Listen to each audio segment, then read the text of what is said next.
a los compañeros, al público que nos acompaña esta tarde. Agradezcoles a nombre del Instituto Nacional de Formación Política y de la Coordinación Internacional su interés y asistencia a este evento virtual.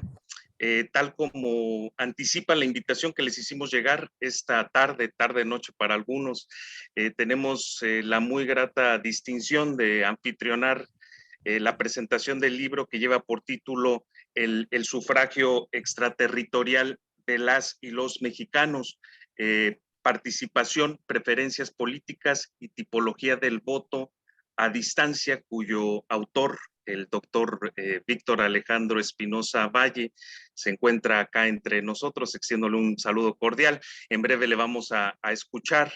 Él actualmente se desempeña como director del Colegio de la Frontera Norte.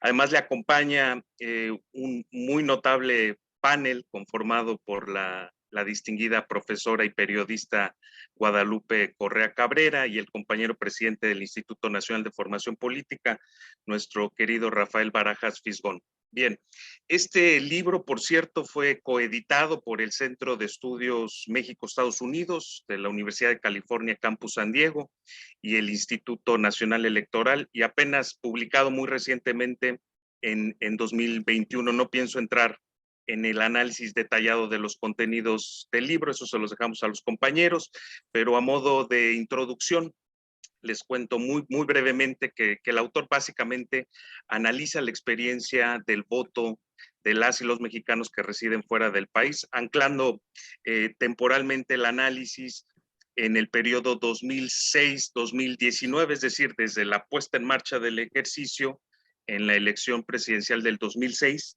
hasta la histórica elección del 2018.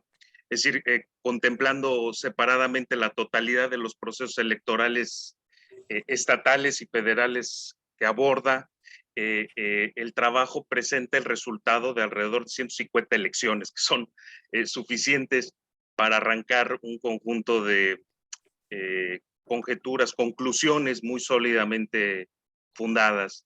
Y proponer una tipología del voto en el extranjero muy ilustrativa, que imagino que el autor va a desarrollar en su intervención. También es muy interesante el apartado histórico de la investigación, porque recoge los antecedentes de otras experiencias internacionales y lo que atañe a la trayectoria específica del voto mexicano en el exterior y los debates que se produjeron desde el gobierno, las organizaciones sociales, especialmente organizaciones de inmigrantes, y los círculos académicos que al final trazaron la hoja de ruta para la extensión de un derecho político que estaba reservado para los connacionales radicados en México y que acabó ampliándose a la diáspora mexicana regada por el mundo, aunque muy densamente concentrada en Estados Unidos. Todos sabemos bien que cerca del 97% de nuestra comunidad en el extranjero reside en el país vecino. En fin, no me extiendo más, solamente les pido a las compañeras y compañeros que nos acompañan que escuchen con mucha atención a nuestros ponentes, porque ustedes bien saben que este tema es absolutamente crucial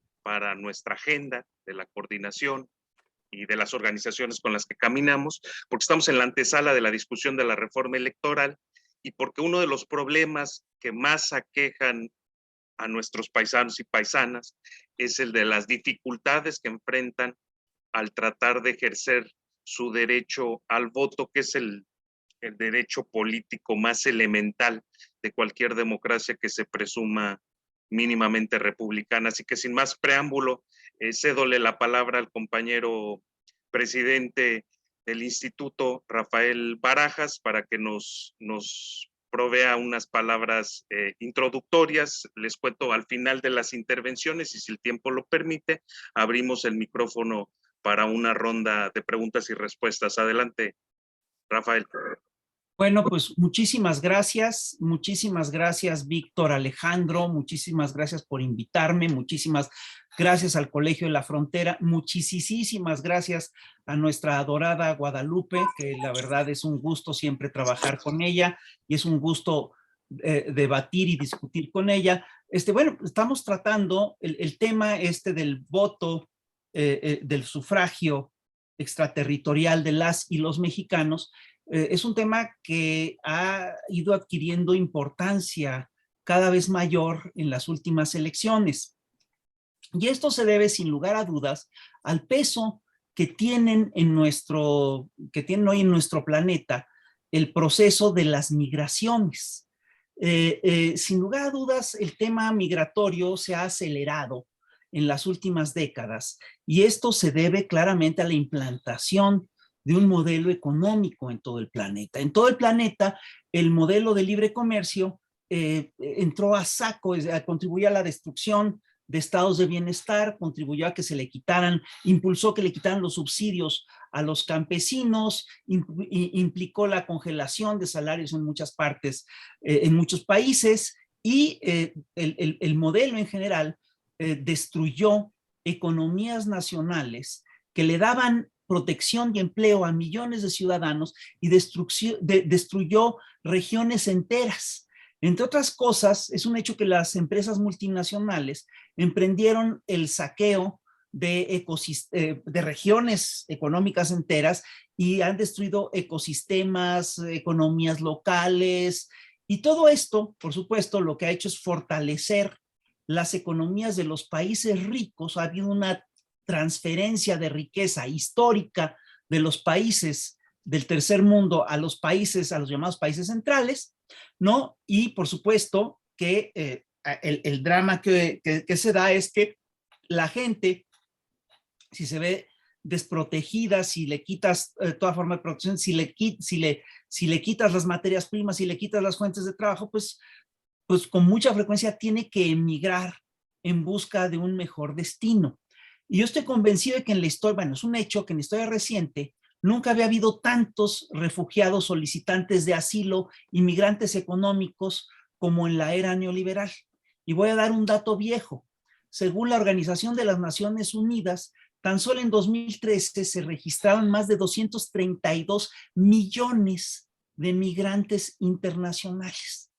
Esto quiere decir que en todo el planeta la gente pues transitó y hubo rutas de migración y muchas de estas rutas eran claramente peligrosas. Sin embargo, hay que decir que según la misma ONU, casi la mitad de los migrantes se concentraron en 10 países, que son Estados Unidos, Rusia, Alemania, Arabia Saudita, los Emiratos Árabes, Reino Unido, Francia, Canadá, Australia y España. Y ahora, lo que es un hecho es que la mayoría de estos migrantes se concentra precisamente en los Estados Unidos. Y aquí ocurre un fenómeno muy peculiar.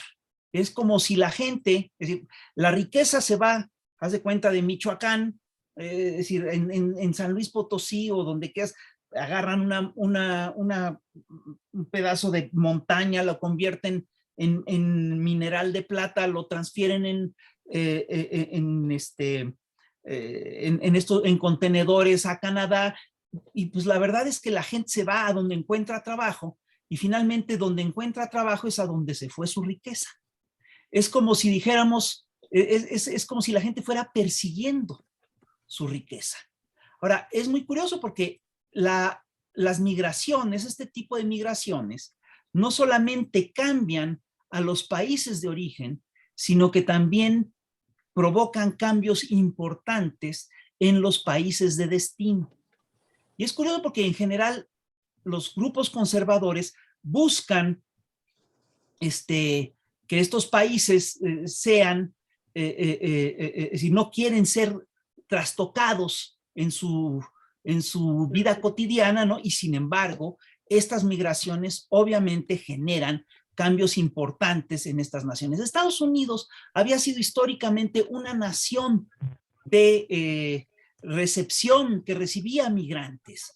Yo recuerdo perfectamente que al pie de la Estatua de la Libertad está escrito esta frase de give me your poor, give me your masses, denme a vuestras masas cansadas, hambrientas, hacinadas, que aspiran a respirar con libertad. Y bueno, si bien en el siglo XIX Estados Unidos recibía a grupos de inmigrantes, sobre todo que venían de Europa, que estas migraciones fueron sobre todo de Europa, ahora a finales del siglo XX, a principios del siglo XXI, ya no los reciben con ese entusiasmo. Más bien les empiezan a poner toda una serie de límites y no les gusta que estos cambios se den, ¿no? Entonces, es un hecho que Estados Unidos ha endurecido sus políticas migratorias y, sin embargo, a pesar de este endurecimiento, la gente sigue emigrando.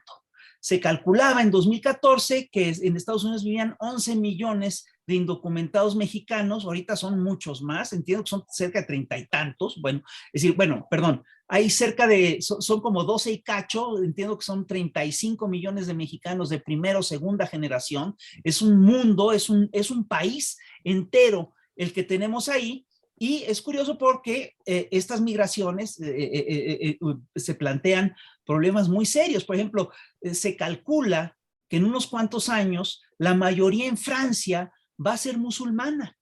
Y se calcula que en unos cuantos años es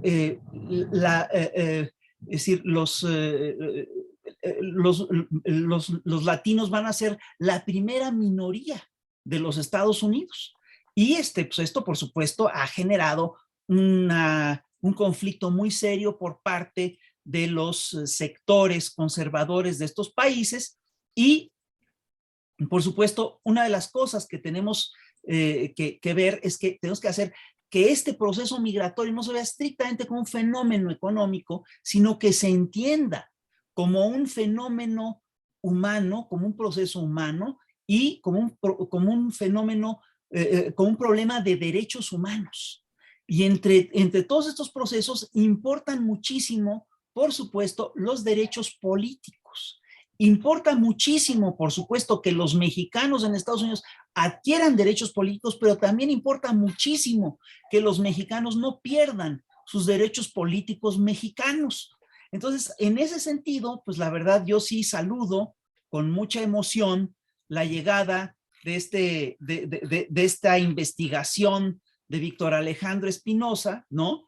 Que trata, yo creo que es el estudio más serio que he visto hasta ahorita acerca de lo que han sido los procesos electorales, lo que ha sido el sufragio en el extranjero, sobre todo en Estados Unidos, de los mexicanos, ¿no? Y el análisis es muy interesante porque empieza desde que se empieza a plantear el tema del sufragio extraterritorial en 1997, ¿no? Hasta hacer un análisis muy preciso y ofrecer alternativas a lo que es el estado del sufragio extraterritorial en nuestros tiempos. Me parece interesantísimo, entre otras cosas, cómo ha estudiado el comportamiento del voto externo en las elecciones de este 2017-2018, ¿no? Y me parece importantísimo lo que él señala de que el voto de los mexicanos en el extranjero ha tenido un crecimiento muy importante desde la primera legislación del 2006 hasta la fecha. Entonces, bueno, pues yo quiero agradecer esta invitación. Ahora sí que es alguna introducción muy, muy general, pero quiero, por supuesto, cederle la voz a los que sí saben, que son Guadalupe y Víctor Alejandro Espinosa.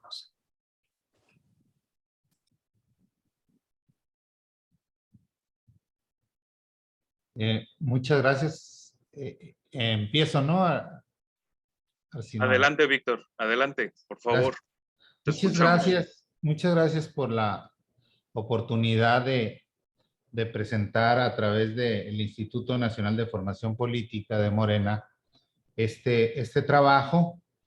Y bueno, muy especialmente mi agradecimiento a Rafael Barajas y a Guadalupe Correa por la disposición y la invitación a compartir algunas reflexiones sobre un tema efectivamente fundamental, ¿no? Para la vida política de los mexicanos y las mexicanas, no solo los que residimos en el país, sino los que residen fuera.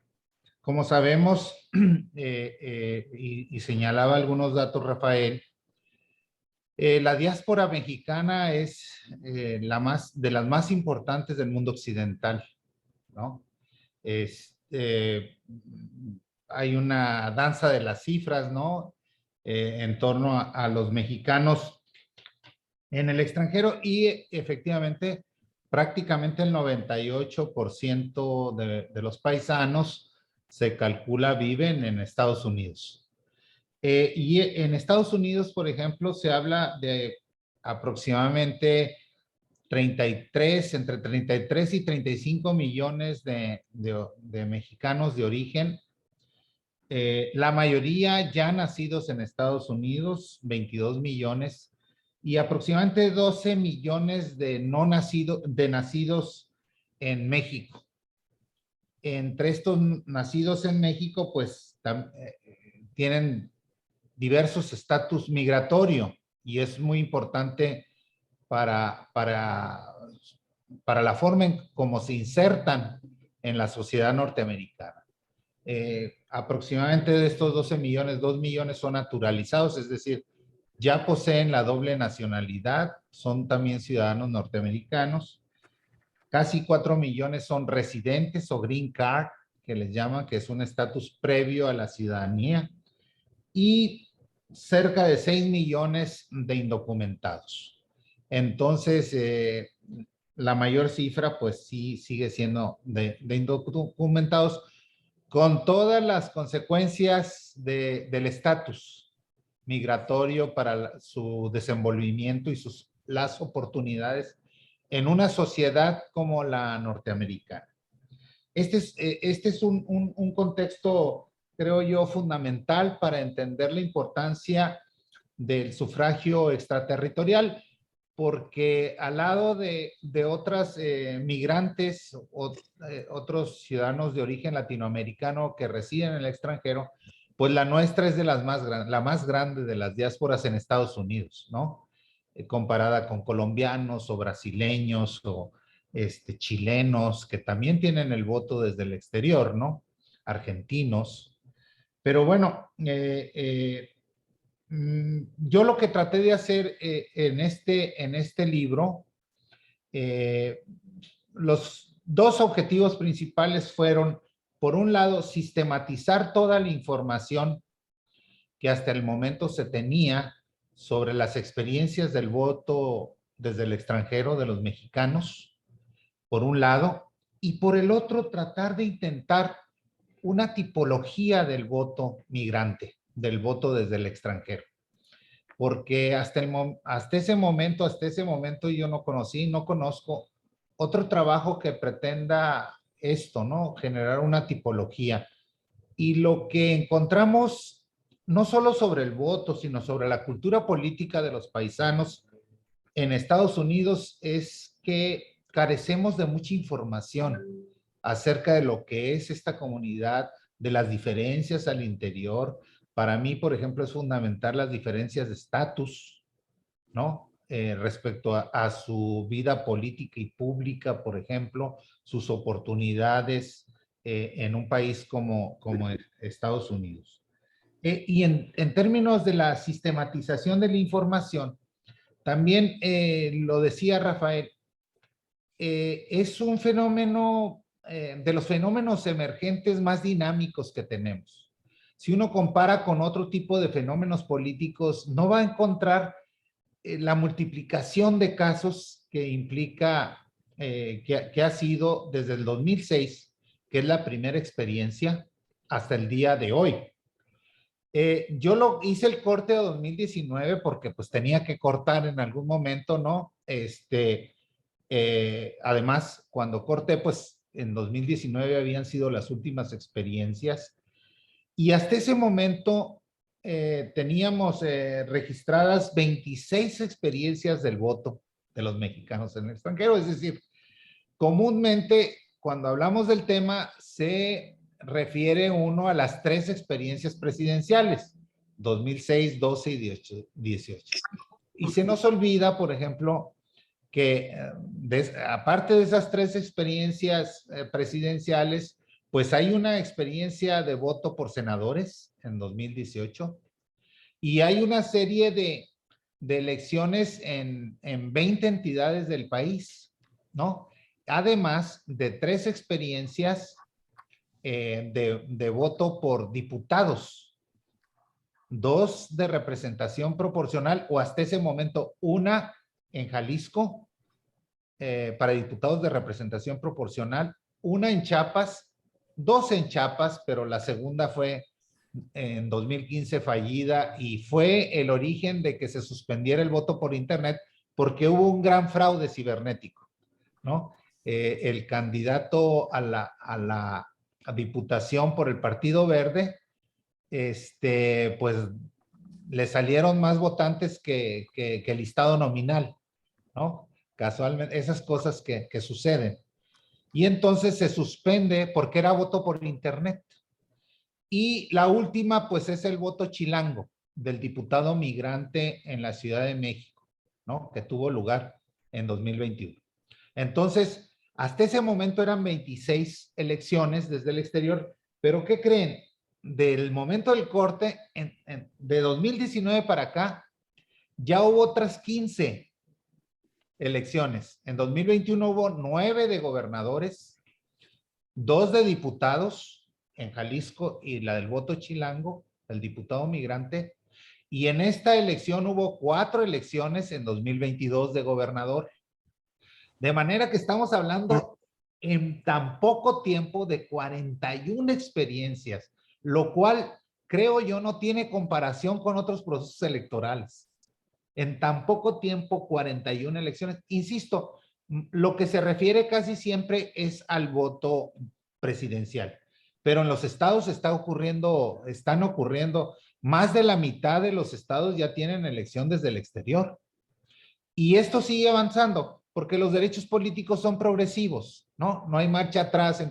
Por mucho tiempo se dijo, no tiene ningún sentido otorgar el voto porque van a votar muy pocos.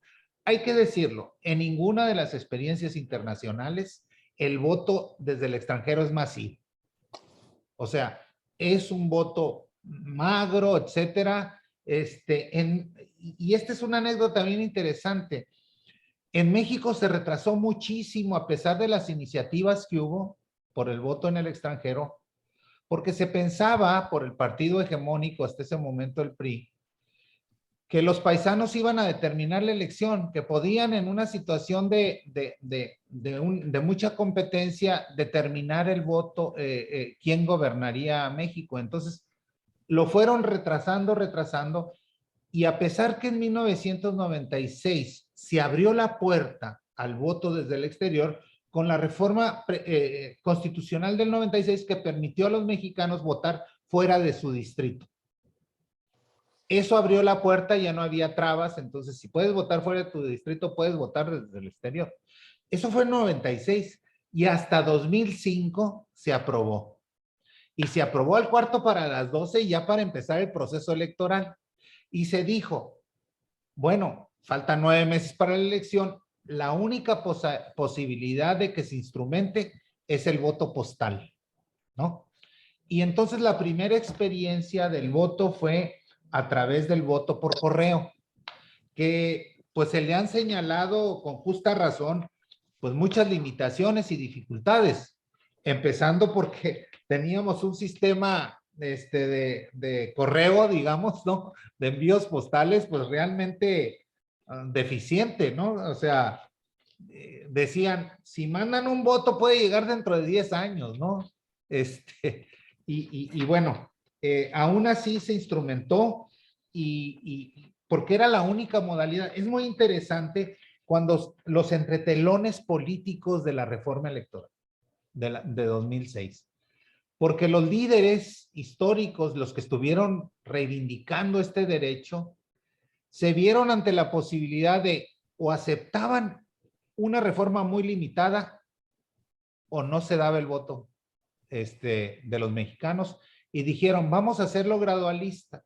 Los más moderados se impusieron, gente como Raúl Ros Pineda, por ejemplo, estos líderes que Primitivo Ramos, estos líderes históricos que dijeron, no, miren, preferible ir avanzando poco a poco a que nos cierren la puerta. Y hay una historia muy interesante. Yo estoy haciendo con una compañera de UCLA una investigación que le llamamos la arqueología del voto, es decir, cómo se negoció, qué fuerzas, qué personajes intervinieron, cómo se dio esto el voto, porque es realmente interesante digamos, las negociaciones para llegar a un voto. Hay personajes en México que siempre se opusieron al voto y hay un libro clásico de Jorge Carpizo y Diego Valadez que negaban, o sea, estaban en contra de otorgar el voto. Ya no lo difunden mucho, ¿verdad? Pero ellos eran los que decían que iban a determinar la elección, que de ninguna manera se debería de dar, extender el voto, el derecho del voto desde el extranjero. Y la otra parte, les decía, del libro, una cosa es la sistematización. Efectivamente, si uno desglosa por entidades, son el análisis y la presentación de 154 elecciones, ¿no? Porque analizo cada elección por entidad, ¿no? Y es muy interesante porque comparo cuando es elección concurrente con la federal, los comportamientos, y creo que es muy útil para quien quiera dedicarse al tema, tener una base de datos, ¿no? Ahora estoy trabajando en las 15 elecciones que faltan, 2021 y 2022, para tener al menos hasta el 2022 el panorama completo, pero me interesaba generar una tipología a partir de las preferencias políticas. Y creo que lo interesante del voto, a diferencia de otras, de este libro, a diferencia de otros trabajos, es que presento candidatos y partidos y coaliciones, es decir, quién postuló a quién. No solo es del dato frío de que fueron tantos votos desde el exterior contra tantos y comparo con el comportamiento interno, sino que digo, reconstruyo quiénes eran los candidatos, qué plantearon, etcétera, ¿no? Entonces, creo que es muy útil el trabajo para alguien que quiera decir, bueno, me interesa saber qué pasó en la elección de 2007 de gobernador de Michoacán, tanto para el interior como para el exterior, cómo votaron. Y entonces, hago una propuesta de tipología, que es voto similar o diferente. Es decir, tomo los primeros lugares del voto externo y del interno, y si son los mismos ganadores, digo, es un voto similar. Los paisanos votaron similar a los del territorio. Voto diferente, obviamente, cuando es diferente, y pongo los 5 primeros lugares, pero tomo el primer lugar para hacer la diferenciación. Y luego hago voto no opositor o no opositor. ¿Cuándo es voto opositor? Cuando el ganador, o sea, cuando los paisanos votan por un candidato que no es del partido que está gobernando en la entidad o en el país. Y es voto opositor cuando justamente, ¿no? Es un candidato que votaron los paisanos que es diferente, ¿no? Al partido que gobernaba. Y entonces, ¿por qué el discurso de antes del voto era que los paisanos votaban de manera voto opositor? Con esta tipología puedo afirmar que más que un voto opositor, sobre todo en los primeros años del voto, 2006 y 2012, es un voto antipriista. Ningún candidato a la presidencia o a los estados, o a los gobiernos de los estados, con excepción de 2, en toda esta historia de 26 entidades, ningún candidato priista ganó en el voto exterior. Es interesante, ¿no? Sí, o sea, los priistas que tenían tanto miedo de aprobarlo, pues tenían cierta razón. No porque fuera un voto opositor, sino que era un voto antipriista y sigue siendo. El cambio más importante en el comportamiento, porque encontrábamos voto opositor, en algunos casos voto no opositor. El cambio el voto que cambia todo es 2018. Andrés Manuel barrió en México y barrió en el exterior, salvo en la elección exterior de los votantes de Nuevo León. Solo Nuevo León perdió en el voto exterior Andrés Manuel.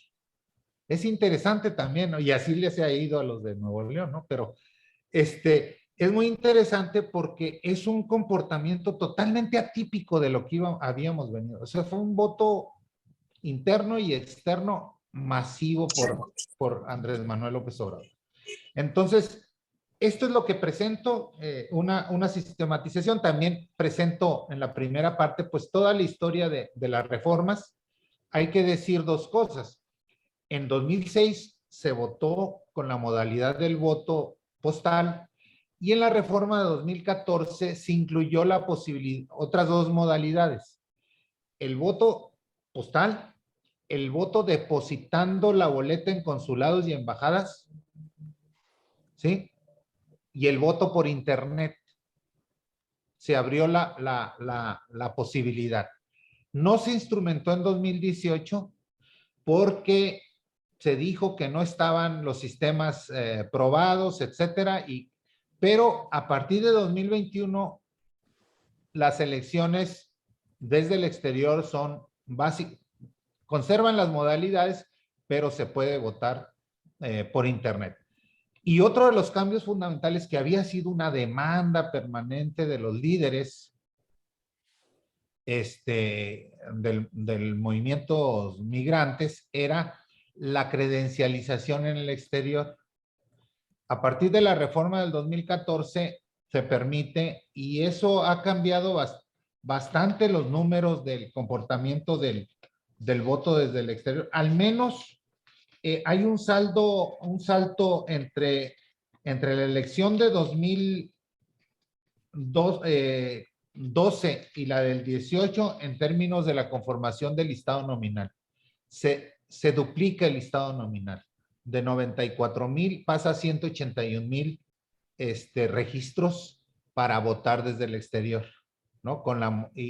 Y es muy interesante porque lo que podemos ahora ver con los datos, y estoy analizando para 2021 y 2022, es cómo se registran y qué modalidad, porque tú al registrarte ahora dices, yo voy a votar por correo postal o depositando mi boleta, o voy a votar por internet.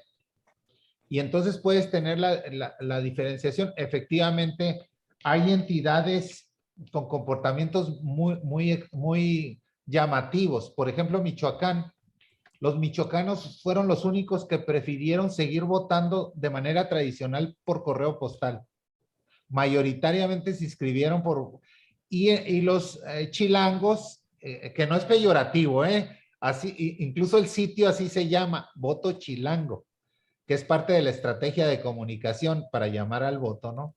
Está muy bonita la propaganda porque dice, por ejemplo, si tú crees que hay quesadillas sin queso, entonces puedes votar por el diputado migrante porque eres chilango o algo así, ¿no? Entonces, es el único lugar en donde hay quesadillas sin queso, ¿no? Por ejemplo. Y entonces los michoacanos escogieron una modalidad interesante, ¿no?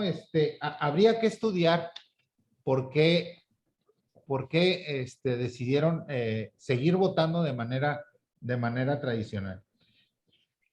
Insisto, finalmente, en esta tipología, pasamos de un voto no opositor a un voto totalmente opositor con Andrés Manuel. Y solo dos comentarios últimos. En las 3 elecciones presidenciales, por ejemplo, en las 2 primeras no hubo voto opositor. Yo no diría por qué. Porque los paisanos votaron en 2006 mayoritariamente por Felipe Calderón. Y en 2012 votaron mayoritariamente por Josefina Vázquez Mota. El cambio es 2018. Entonces no fue un voto opositor según mi tipología, porque pues en 2006 gobernaba un panista, Vicente Fox, entonces no fue un voto opositor, y en 2012 pues gobernaba un presidente panista como Felipe Calderón. En ese sentido no lo considero un voto opositor. Pero si uno analiza todas las elecciones a partir del 2018, cambió y básicamente fue un voto opositor en 2018 y ahora sigue siendo, a partir de los gobiernos de Morena, no opositor, ¿no? 2 y 2, por ejemplo, fue en esta elección de 2022. De manera pues que la dejo ahí para darle oportunidad a Guadalupe. El libro lo tengo en PDF si alguien del público se interesa, con mucho gusto yo se lo puedo hacer llegar para que lo tenga. O sea, es una edición de PDF, pero electrónica muy bien hecha, ¿no? No es una fotocopia, ¿no? Entonces se los puedo hacer llegar con mucho gusto. Muchas gracias. Muchas Muy gracias. bien. Muchas gracias, Víctor. Bueno, ahí está la invitación para los que están interesados en el libro. Está buenísimo, así que por favor levanten la mano y pidan su ejemplar por PDF.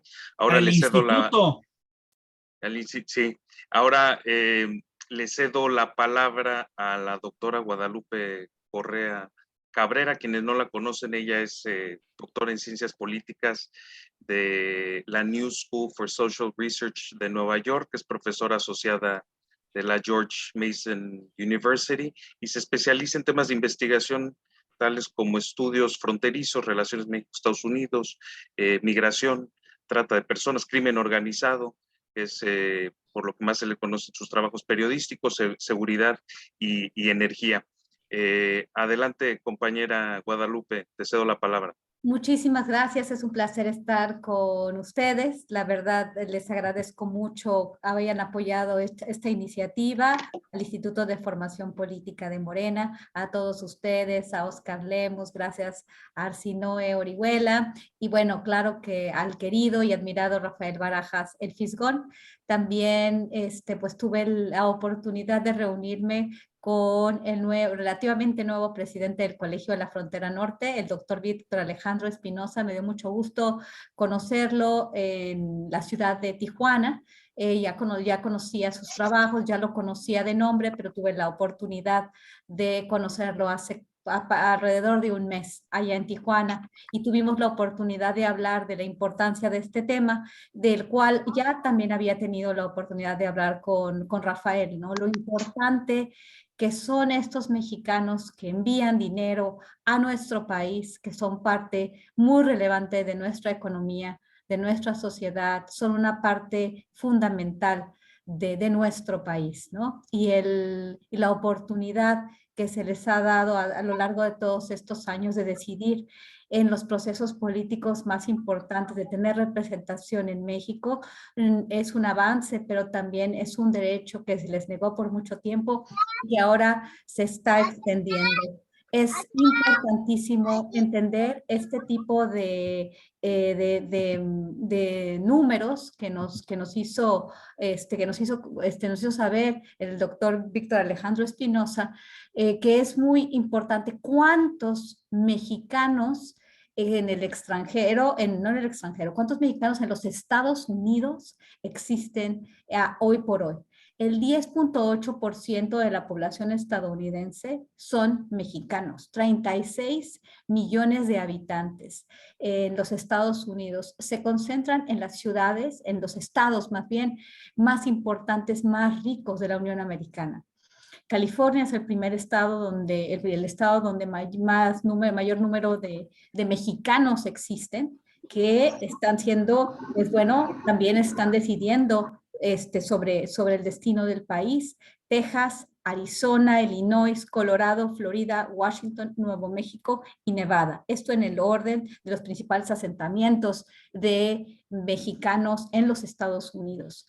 Creo que es muy importante entender este número que también este porcentaje que nos comentó Víctor con relación a cuántos migrantes en los Estados Unidos existen, porque los asentamientos más importantes de mexicanos en el extranjero están en Estados Unidos, que no son documentados, que no pueden votar, que no son ciudadanos, que trabajan, que envían su dinero a sus familias, que hacen de México un mejor país, que hacen América grande, que realmente este derecho es importantísimo. Son parte importante de México, por lo tanto, tienen derecho a decidir en México. 60% de los mexicanos, como nos comentó Víctor, viven en los Estados Unidos sin documentos, con un miedo diariamente de seguir en ese país para poder enviar los recursos de su trabajo, a veces 2 turnos y horas extras que pasan trabajando en las labores más arduas de la economía estadounidense, que le dan esa posibilidad a muchos estadounidenses y también a muchos mexicanos. Entonces, es muy importante tanto para Estados Unidos como para México. Muchos de estos mexicanos tienen a sus hijos en Estados Unidos y esta cultura política, este arraigo, este conocimiento, esta relación con sus familias, pues existe, porque no es una población como la población de italianos, de polacos, de chinos, de personas que están muy alejados de sus familias y que pierden este arraigo, que se han integrado a la sociedad estadounidense. También a los mexicanos se intentó integrarles, se intentó prohibirles que hablaran inglés, pero ha habido una resistencia muy fuerte, obviamente por la relación, por la geografía, por la localización, por las familias, por la integración entre los dos países. Entonces, esto es un avance importantísimo y es importante para México en particular saber dónde están, qué piensan, qué buscan los mexicanos en los Estados Unidos, que tienen un pie en Estados Unidos, pero también un pie en México. Sus familias dependen y muchos mexicanos dependemos de las divisas que llegan al país por parte de estas personas tan trabajadoras, ¿no? Entonces, por eso este trabajo es interesante y es muy importante porque es el primer esfuerzo a nivel académico y en realidad el primer esfuerzo de sistematizar estos datos, de entender qué está pasando, lo que nos acaba de contar Víctor, que está muy bien pues presentado en su análisis, en su libro. Son estas tendencias desde el año 2006, cómo han votado los mexicanos en estas elecciones, ¿no? Es un de los mexicanos en el extranjero, pero la mayor parte pues son aquellos que viven en Estados Unidos. Este libro titulado El sufragio extraterritorial de las y los mexicanos, participación, preferencias políticas y tipología del voto a distancia, pues nos da más idea de lo que están haciendo los mexicanos en Estados Unidos. Eso es la realidad.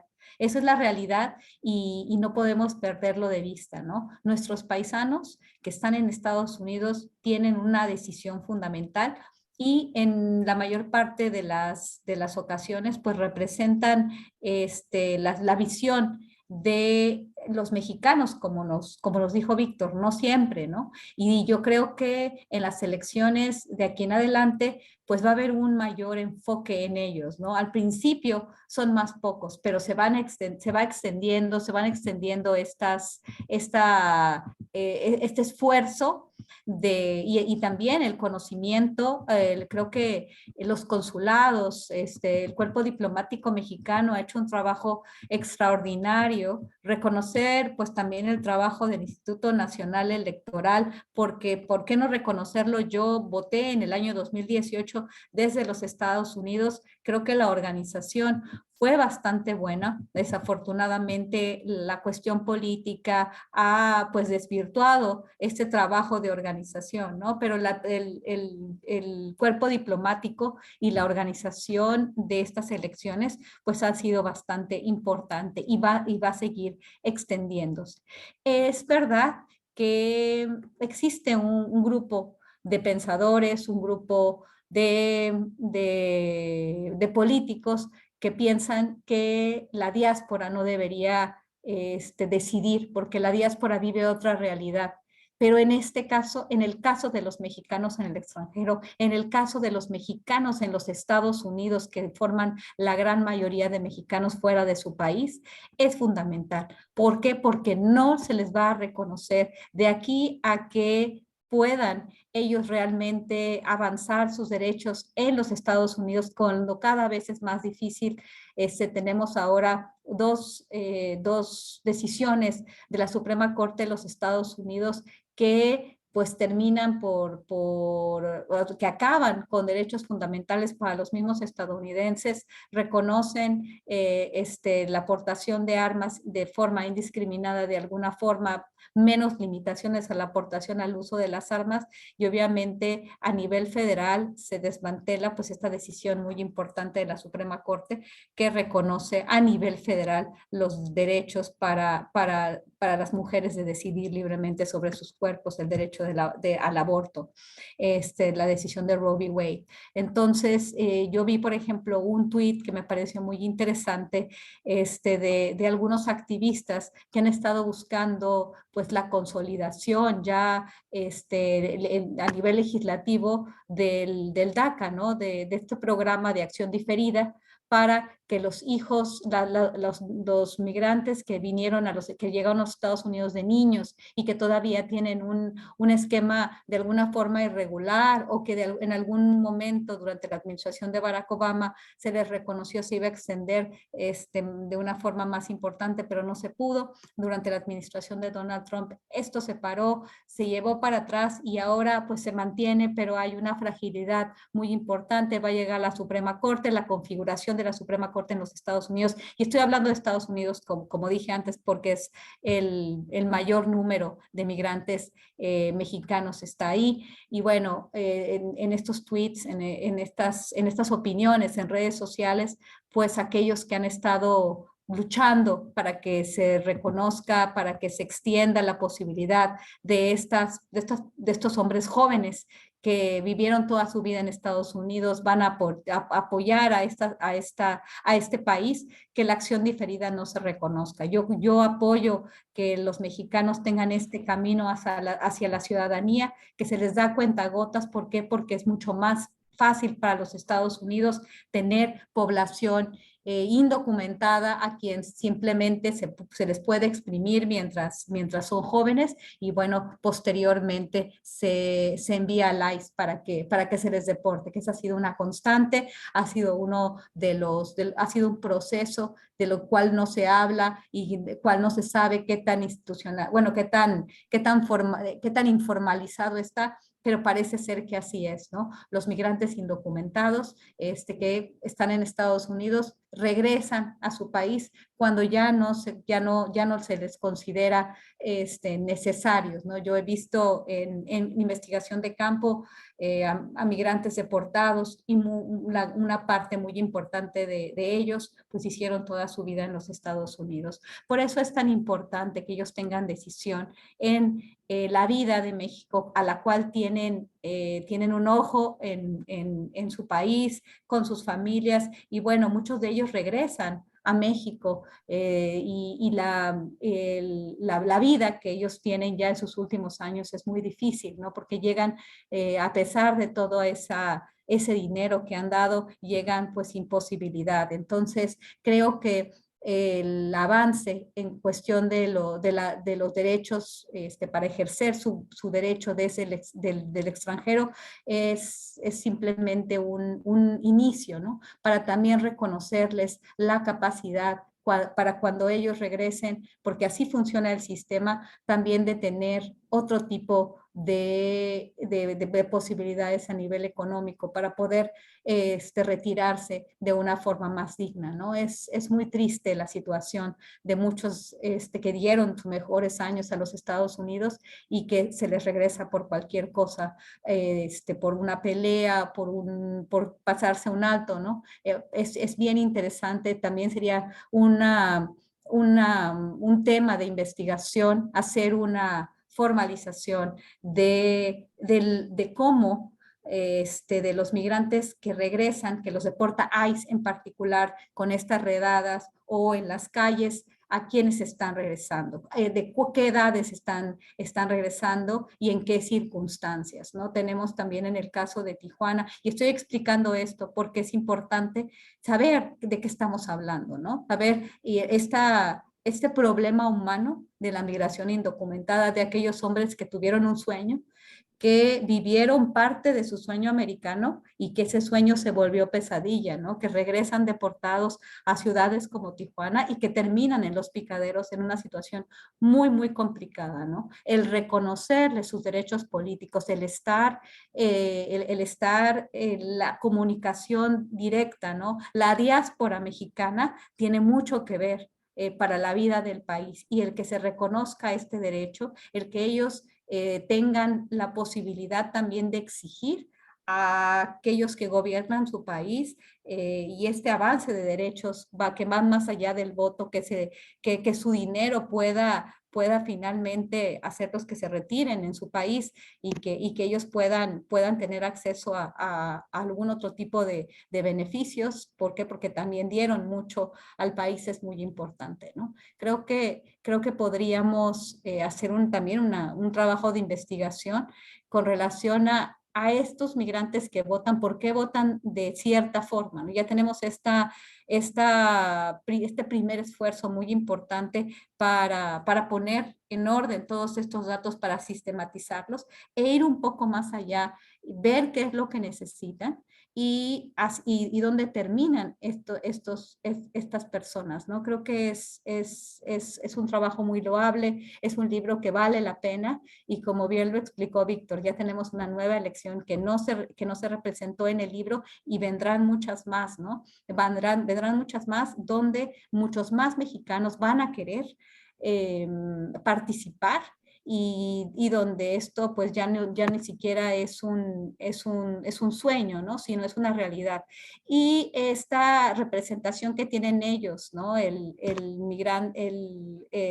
representante en México de la diáspora es también otro avance, ¿no? Que les va a reconocer derechos que se van a materializar. Son muchos, y ellos también van a decidir qué es lo que quieren. Es muy interesante cómo votaron por el PAN, cómo yo recuerdo que mis tíos, amigos de mis tíos que son migrantes que llegaron a los Estados Unidos sin documentos, hablaban de Vicente Fox y hablaban del PAN como una posibilidad de cambio que no encontraron al final, ni ellos ni sus familias, ¿no? Y el recibimiento que le dieron a Andrés Manuel López Obrador en meses anteriores, al principio del año, ¿no? En su participación en cumbres muy importantes en las ciudades de Washington y Nueva York, nos habla de la importancia que tiene, ¿no? La política mexicana,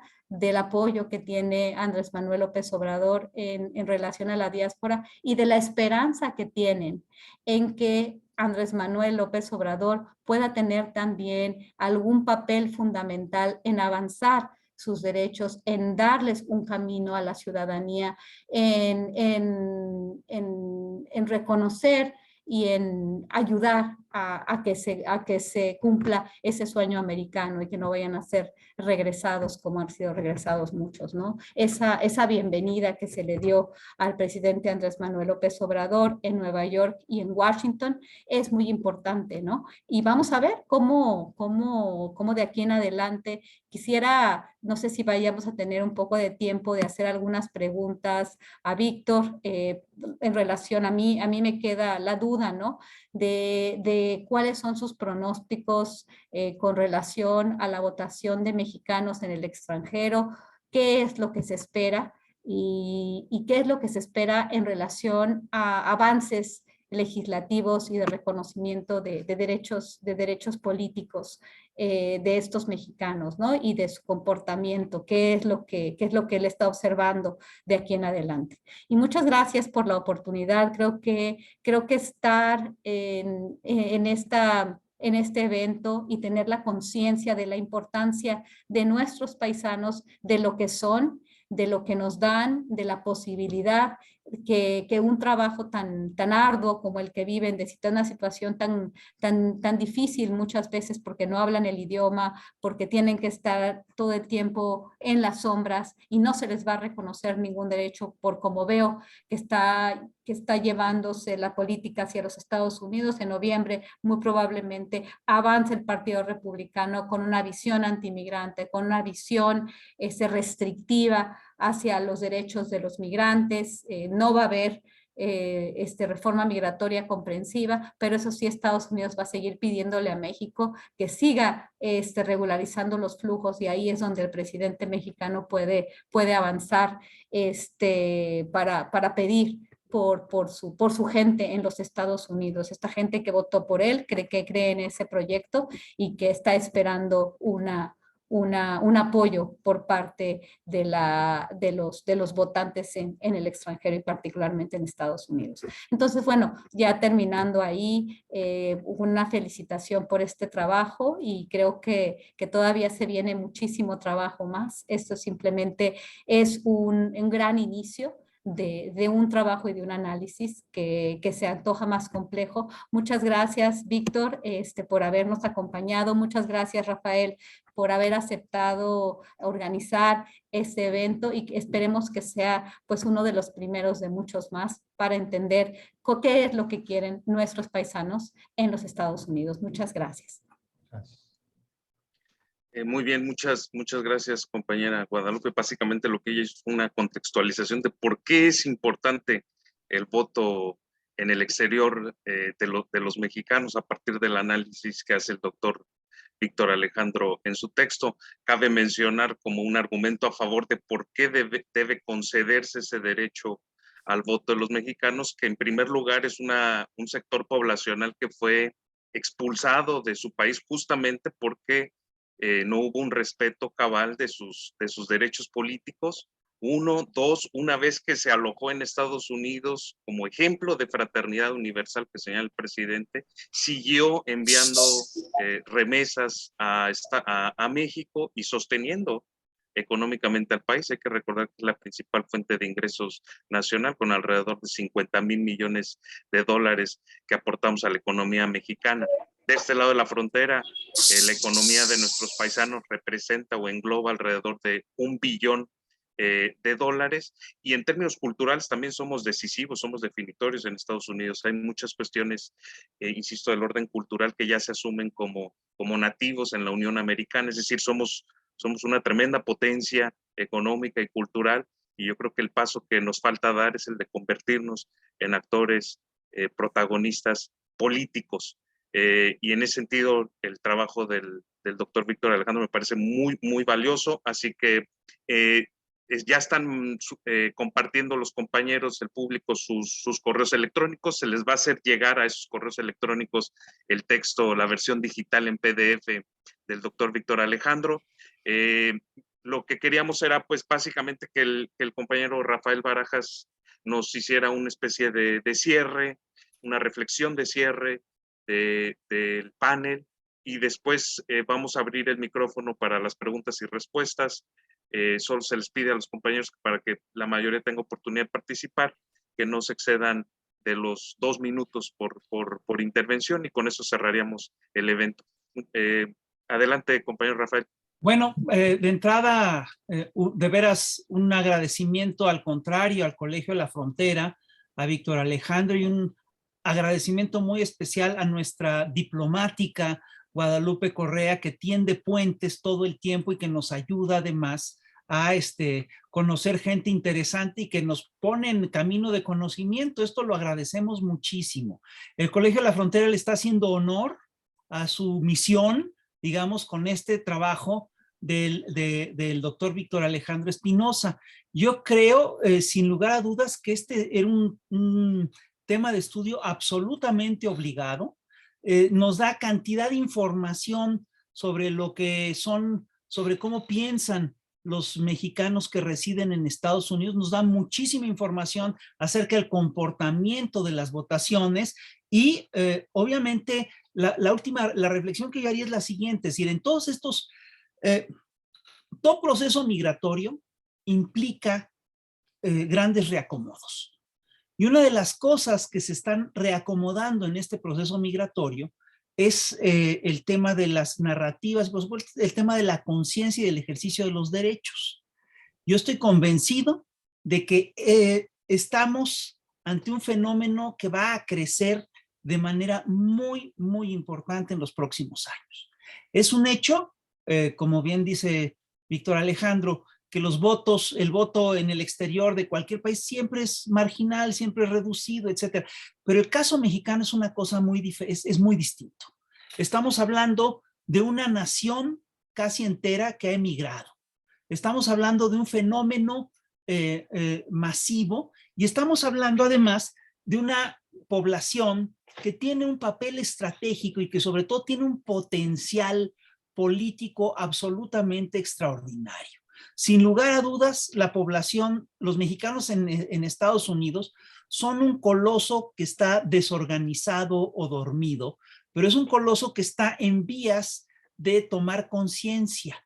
Y la sola votación, el solo recuento que hace Víctor Alejandro de lo que han sido las votaciones en el extranjero, nos habla de este proceso. Si bien son un reflejo de lo que pasa en México, también son un reflejo de la nueva conciencia que se está dando en nuestro país. Y yo quiero hacer simplemente una reflexión para poner esto en un contexto global.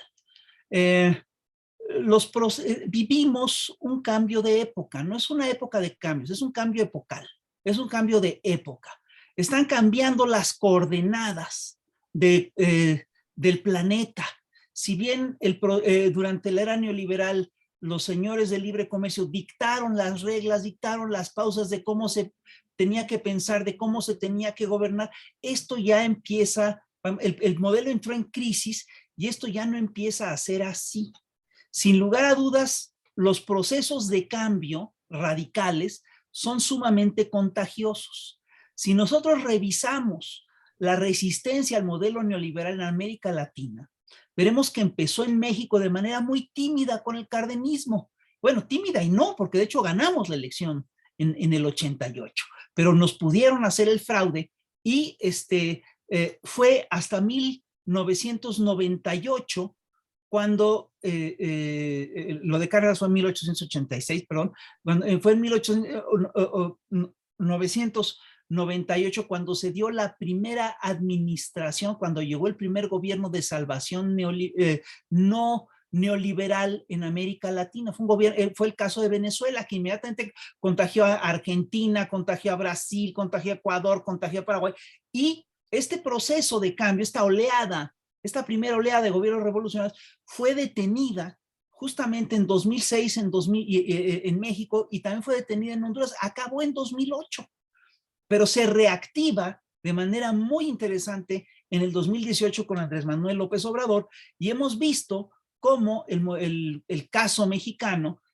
contribuyó a que Alberto Fernández ganara en Argentina, contribuyó sin lugar a dudas al caso chileno, a que Boric llegara a la presidencia de Chile, contribuyó sin lugar a dudas a la agitación en Colombia y contribuyó sin lugar a dudas al triunfo de Petro, y Lula reconoce el peso que tiene el caso mexicano para el caso brasileño. Si en octubre Lula gana la elección, cosa que es perfectamente previsible, porque de hecho es el puntero en las encuestas, toda América Latina, prácticamente toda América Latina va a haber virado a la izquierda, con la excepción de unos cuantos países, que son Uruguay, que sí puede regresar a la izquierda porque ha habido alternancia en ese país y además tiene mucho prestigio el movimiento izquierdista, tiene mucho prestigio Tabaré, tiene mucho prestigio Mujica, etcétera. Está el caso, además, de Ecuador, donde el año pasado Lasso ganó la elección, entre otras cosas, por una fractura de las izquierdas, que si no se hubiera dado esa fractura de las izquierdas, hubiera ganado la izquierda en Ecuador, y que además ahorita se enfrenta a un proceso de resistencia popular importantísimo. Es decir, ahí el pueblo ecuatoriano está enfurecido, está, digamos, levantado, ha tomado las calles, ¿no? Porque hay un enojo contra las políticas neoliberales de las... Ya solo quedaría Paraguay, que es un país verdaderamente, perdón, es un país muy importante y lo que tú quieras, pero no tiene el peso de las otras economías. Ahora tú dices, bueno, que todo esto está ocurriendo en América Latina, sí, pero no se nos olvide que una cantidad muy importante de esta población latinoamericana está en Estados Unidos. Y les recuerdo, los procesos de transformación son sumamente contagiosos. Estados Unidos no puede decirse vacunado contra estos procesos de transformación. Yo estoy convencido que vamos a ver un ascenso de los movimientos, digamos, no neoliberales en Estados Unidos, en la Unión Americana. Ya lo vimos hace poquito en esta elección pasada. Sin lugar a dudas, el sector de Bernie Sanders tuvo un impacto importantísimo, ayudó al triunfo de Biden. Y yo sí creo que en este en este contexto es importantísimo que los ciudadanos mexicanos que simpatizan con López Obrador cobren conciencia, se organicen y además, digamos, tengan una formación política, porque esto, por supuesto, que puede irradiar, digamos, ideas, conocimiento y demás, y puede contribuir a la transformación de sus sociedades locales y eventualmente también de lo que va de la Unión Americana.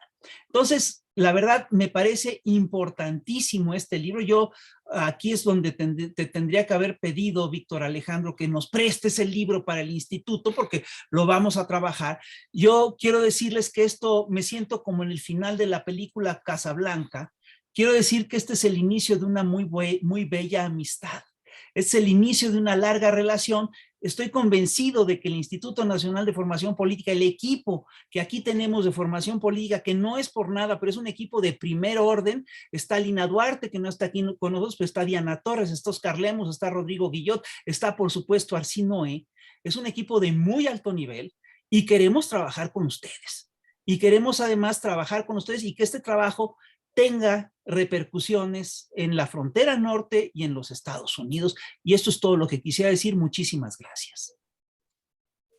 Muchísimas gracias, compañero Rafael. Sí, yo siempre he sido, confieso, un admirador del proyecto del Colegio de la Frontera Norte, así que pues refrendo lo dicho. Espero que consigamos establecer una relación de amistad y de trabajo perdurable.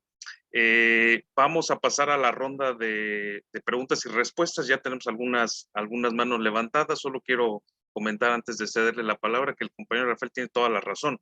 La diferencia entre nuestra situación, nuestra realidad y las experiencias de otros pueblos latinoamericanos en Estados Unidos es que nosotros poseemos el poder cuantitativamente de decidir una elección de los dos lados de la frontera. Entonces, en el momento que nosotros cobremos conciencia de eso, ese coloso o gigante que comenta el compañero Rafael va a despertar y va a ser determinante en la política de México y en la política de Estados Unidos, y por supuesto que la coordinación internacional está fuertemente involucrado en ese proceso y en ese trabajo. En el orden en que levantaron las manos, le cedo la palabra al compañero Rodrigo Guillot, no sin antes insistirles que por favor procuren no excederse de los 2 minutos en sus respectivas participaciones. Adelante, Rodrigo. Gracias, compañeros. Pues primero refrendar el hecho de que sí tenemos que estudiar mucho el libro, agradecer la oportunidad de escuchar sobre ello. Y yo quería preguntar una cosa muy breve. Nos comenta el compañero Víctor que hay un cambio de tipología en tanto a si es gobernista o es opositor el voto de las mexicanas y los mexicanos en Estados Unidos. Pero yo quería preguntar, ¿existe también un signo ideológico en ese cambio de tipología de ser opositor a ser gobernista o de ser gobernista a ser opositor cuando se vota por Andrés Manuel? Es decir, ¿hay algunos elementos del pensamiento o de la actitud ante la política de la población mexicana en Estados Unidos que cambie y que puedas detectar en tu trabajo? Y la otra también es, digamos, ese voto antipriista que siempre fue antipriista, de pronto se volvió antipriista, o de manera cuantitativa podemos demostrar que hay un crecimiento de la población que vota. O sea, porque creo que eso nos indicaría entonces si el fenómeno es que la gente dejó de votar por el PAN para votar por Morena, o que más bien había mucha gente que por muchas razones no estaba votando por Morena o por las opciones de la izquierda y que en 2018 salieron a votar, ¿no? Esos dos escenarios podrían darse y quería preguntarte cuál es el que tú estimas, compañero. Muchas gracias. Bien, no sé si prefieran que vayan respondiendo cada una de las preguntas o que se haga la ronda de preguntas y después las respuestas. La ronda, ¿no? La ronda. Perfecto, entonces le cedo el micrófono a Rosalba, por favor, compañero.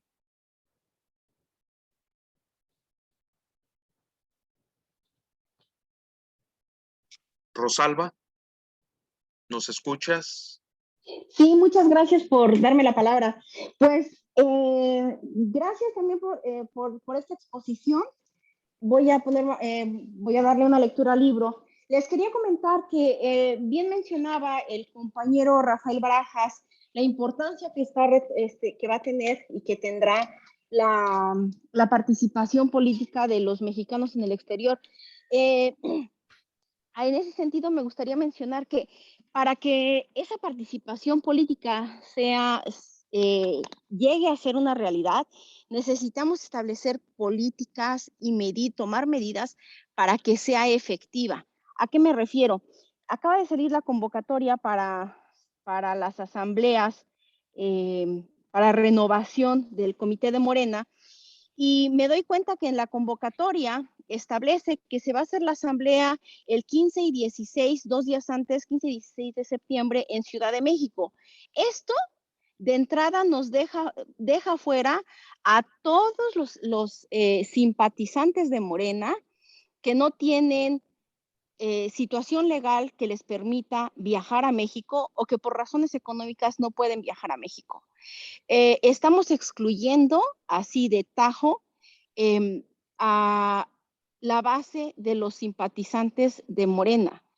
La diferencia entre la estructura que creó, hablaba también el compañero expositor, mencionaba que los votos del exterior han sido mayoritariamente para para el PAN, excepto en 2018.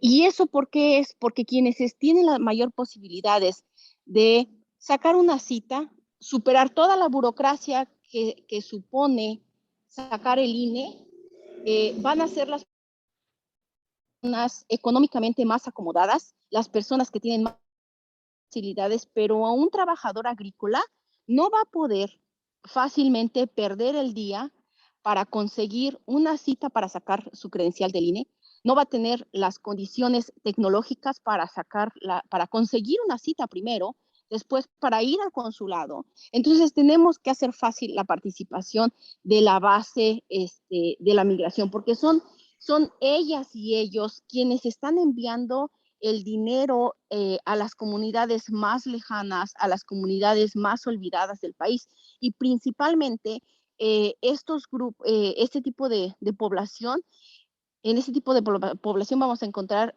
población mayoritariamente indígena. Entonces, si no creamos los mecanismos para ser incluyente, para que pueda haber una participación virtual, va a ser bien difícil que podamos cambiar este paradigma de participación de las élites exclusivamente. Las élites que sí pueden tomarse el avión e ir a un evento a México, las élites que sí pueden tomarse el día para ir a sacar el INE al consulado, o que tienen la posibilidad de pagarse el boleto de avión. Tenemos que crear mecanismos para que la base social de los migrantes, especialmente población indígena, tenga acceso a ejercer sus derechos políticos, porque se les han negado todos los derechos.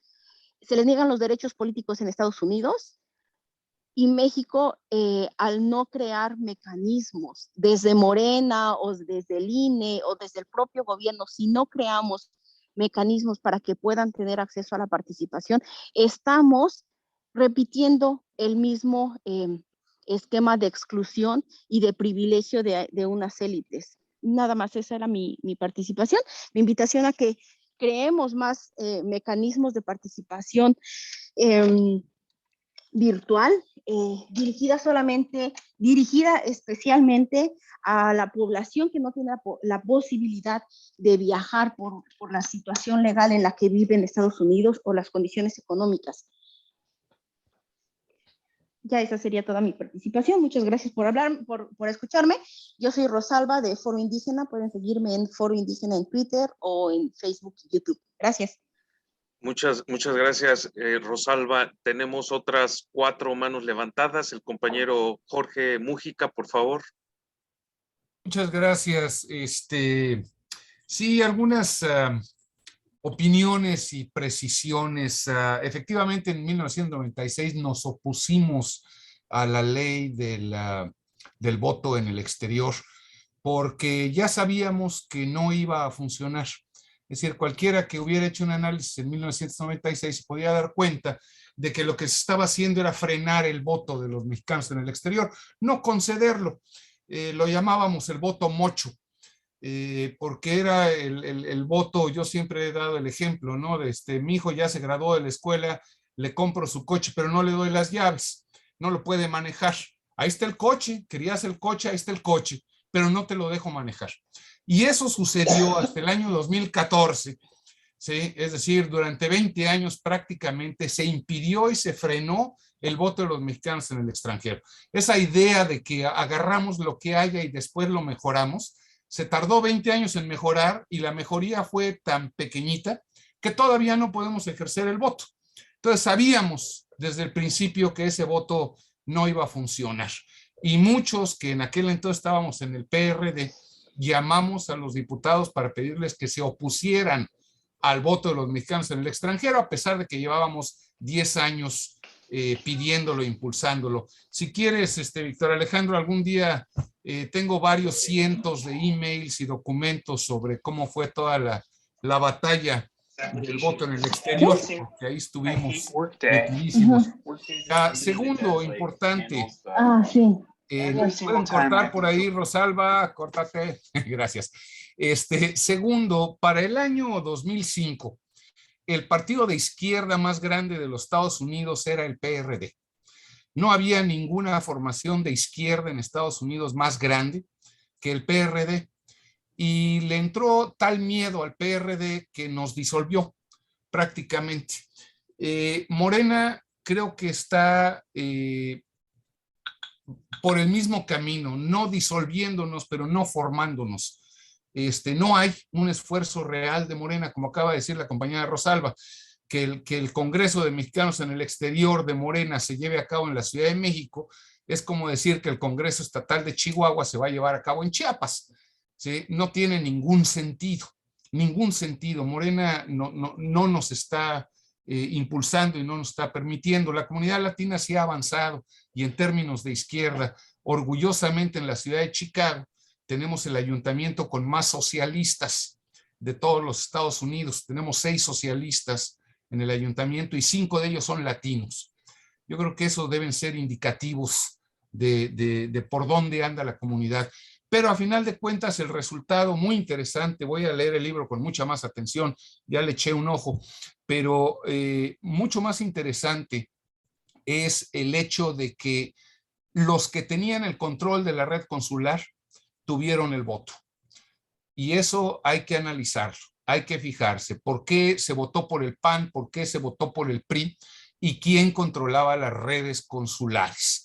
La famosa Chepina, ¿no? Que vino a repartir $1,000 millones de pesos a los Estados Unidos, ¿verdad? Pues no es de gratis el voto por el PAN y no es tampoco de gratis el voto por el PRI. Y Morena también debe reflexionar en eso, porque Morena no tiene cuadros o no ha querido tener cuadros a cargo de la red consular en Estados Unidos y al contrario, se ha desprestigiado porque obviamente el mexicano en el exterior pues identifica al gobierno con su problema básico que tiene enfrente, que es que no puede hacer citas para el consulado, que es que no lo atienden en el consulado, y entonces Morena y la 4T se desprestigian por el mal funcionamiento consular, que no es culpa de la 4T, pero que refleja a final de cuentas una opinión y una intención política. Yo creo que pues quería hacer esas observaciones y una más, por favor, doctora Guadalupe. No vivimos muertos de miedo, vivimos como vive cualquier persona en Estados Unidos. Vamos a trabajar todos los días y regresamos y nos enfrentamos con el problema de la renta, del gas, de la luz, de los hijos, pero no es cierto que vivamos muertos de miedo. No vivimos muertos de miedo, somos poblaciones que vivimos normalmente con las limitaciones de cualquier población. Y última, y me callo, no somos un fenómeno. Yo me cae tan terriblemente mal que se hable del fenómeno migratorio, porque ha sido la constante de la humanidad desde hace algunos millones de años, emigrar. Entonces puede que sea una dinámica que tiene altas y bajas, que tiene olas, pero no somos de manera alguna un fenómeno, somos la dinámica normal, social. Gracias, muy amables. Muchas gracias, compañero. Cédole la palabra ahora a Carlos Fernández, por favor, compañero.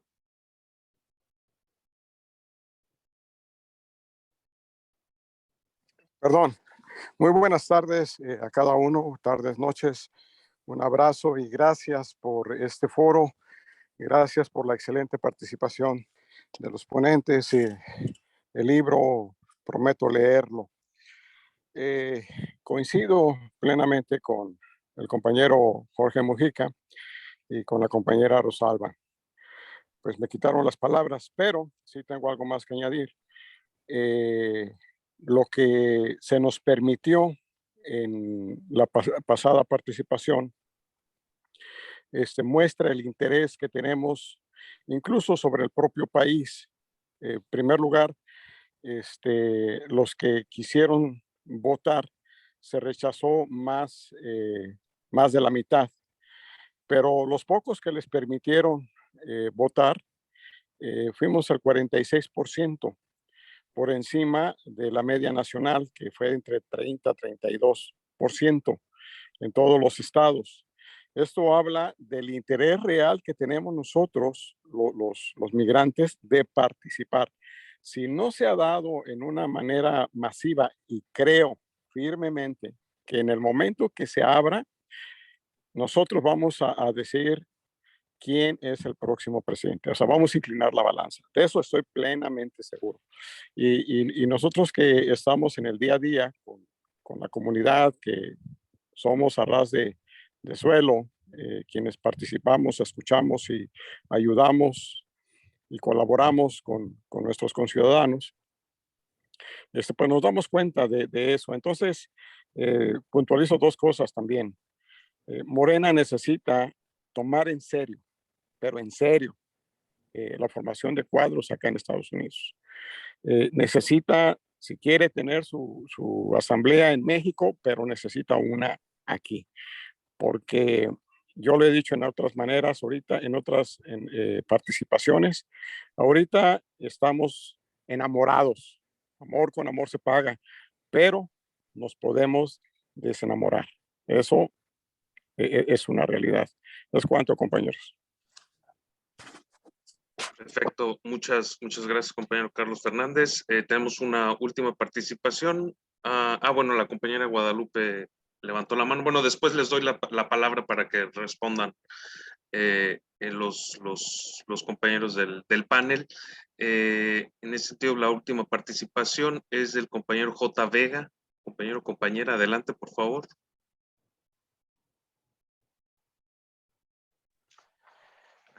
Muy buenas tardes a todos. Muchas gracias por el espacio. Espero tener buena recepción. Estaba teniendo algunos problemas para escucharlos. Espero que me escuchen bien. Por ahí alguna señal de afirmación, si es que me escuchan bien. Sí, te escuchamos, compañero. Adelante. Te escucha perfectamente, por favor. Muchas gracias por la confirmación. Mi nombre es Juan Jesús Vega. Soy originario del estado de Guanajuato y vivo en Alabama, Estados Unidos, desde hace 23 años. Es muy interesante todo lo que acaban de exponer y pues también prometo leer el libro. Con quien más tengo más interacciones con el doctor Carlos. Por ahí al quien le agradezco también la invitación que nos ha hecho a diferentes situaciones.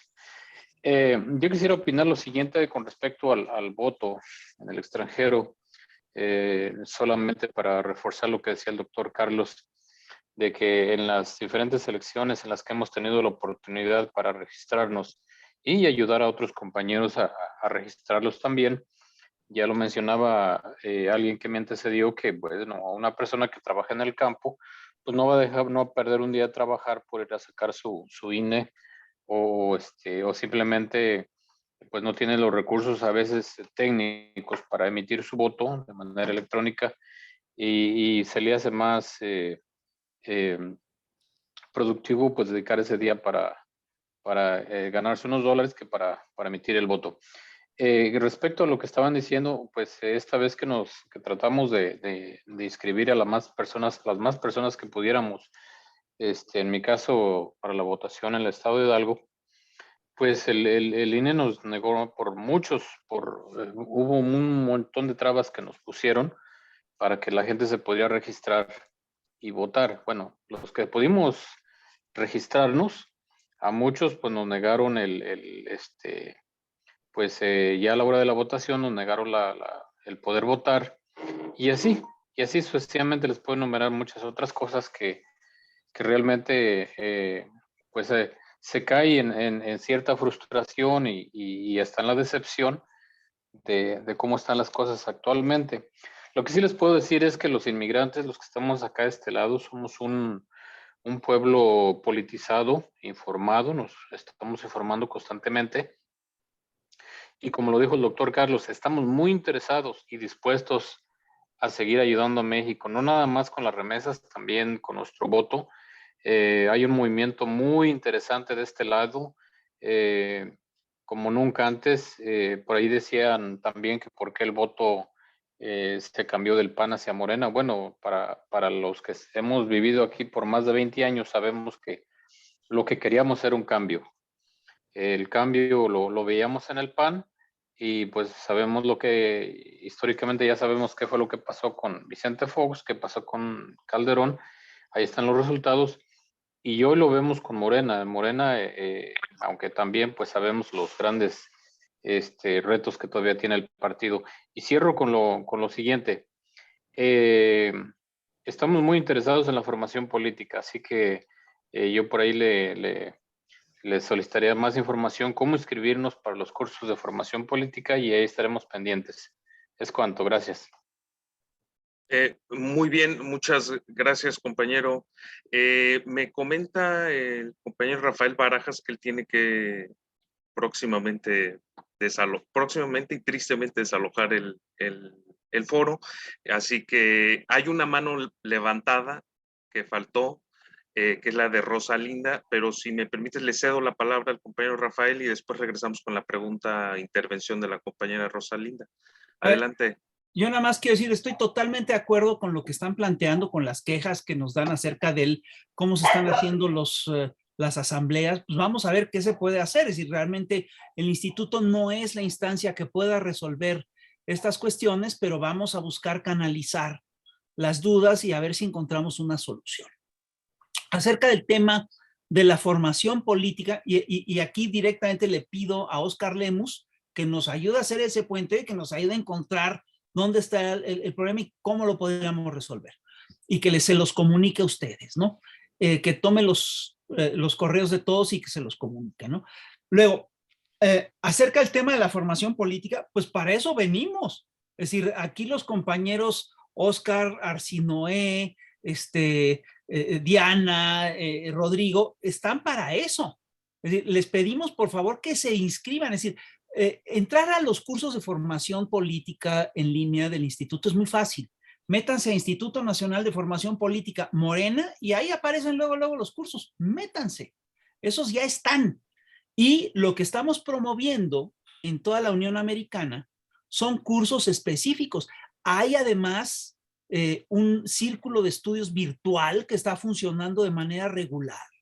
Por favor, métanse. Lo que pedimos es que se metan los más posibles, lo más rápido posible, para multiplicar todo este proceso.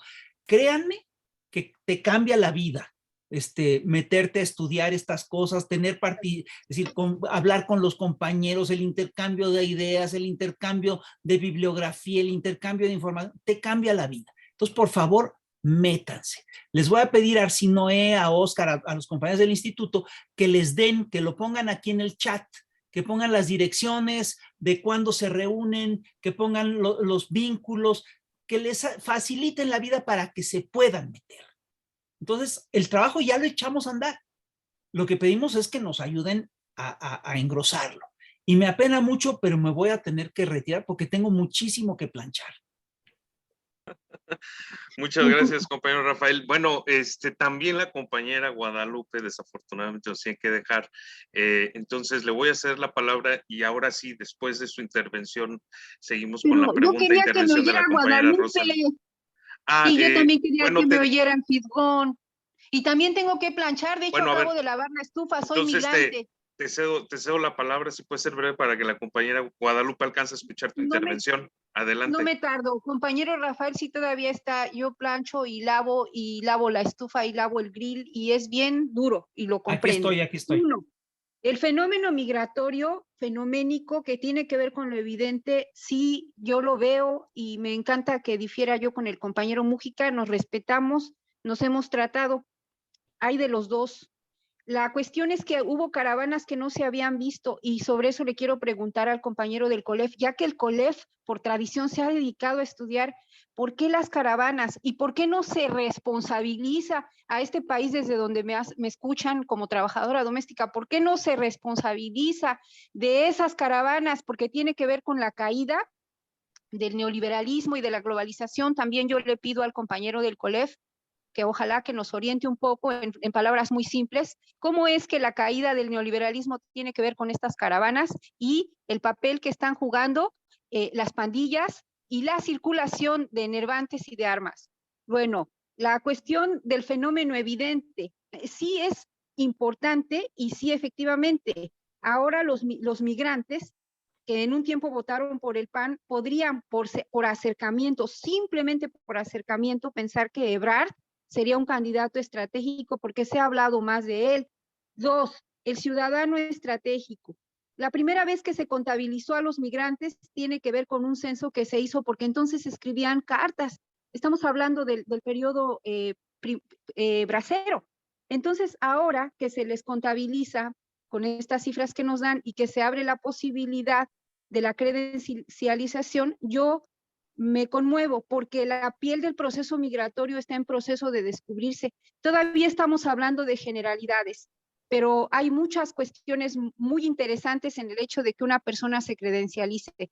Gente que se va porque la detiene la migra y se va a México, a veces no la dejan entrar a buscar trabajo porque no lleva credencial y no es de aquí ni de allá. La cuestión de la credencial tiene que ver con el voto, razón por la cual se nos van a echar encima bueno, yo creo que las siguientes candidaturas que vienen se van a jugar con la gente de este lado porque somos cercanos a la población de Colombia, que es un país, los migrantes que estamos aquí, las migrantes. Entonces yo creo que se va a empezar a jugar el proceso de campañas. Pero no es solo por eso importante la credencialización, sino por el fenómeno de la identidad que se escatimó en la globalización y la gente se convirtió en cosa. La cuestión de tener una identidad podría permitir trabajar decisiones como la cuestión de las remesas. Yo conocí al compañero Barajas y agradezco haberlo conocido unos días después de que asaltaron en México a mi familia y están asaltando a muchas familias de los migrantes y les están despojando de sus territorios. Guadalupe Correa está muy enterada de cómo hay un proceso de despojo de territorio. ¿Cómo nos vamos a proteger los migrantes que dejamos nuestras familias allá, pero que a veces por cuestiones de títulos y cuestiones así, de que quedó a nombre de alguien y no está, se toman decisiones? El número 4, ¿cómo involucrar a la gente que participe? Yo sí creo que el miedo nos hace actuar. Yo he trabajado y he estado cercana a compañeras mujeres, trabajadoras domésticas justamente, y me doy cuenta cómo se manipula su presencia, sus decisiones, su capacidad de compra, cómo se balancean procesos que aquí se están llevando en participación con grupos comunitarios, loables muchos de ellos, pero otros influenciados con ONGs, con partido. Entonces, a mí se me hace interesante la cuestión de incidir un poco más en esta cuestión del temor. Muchas veces ellas escuchan, pero no hablan porque hay mucho entrenamiento en callar, en obedecer, en bajar la cara. Hay un manejo y una manipulación sobre eso. Tengo un testimonio de una chicana que decía, llegaba, era la líder de la fábrica y llegaba diciendo, perdónenme, llegaba diciendo pinches migrantes. ¿Por qué? Porque es una forma de amedrentar.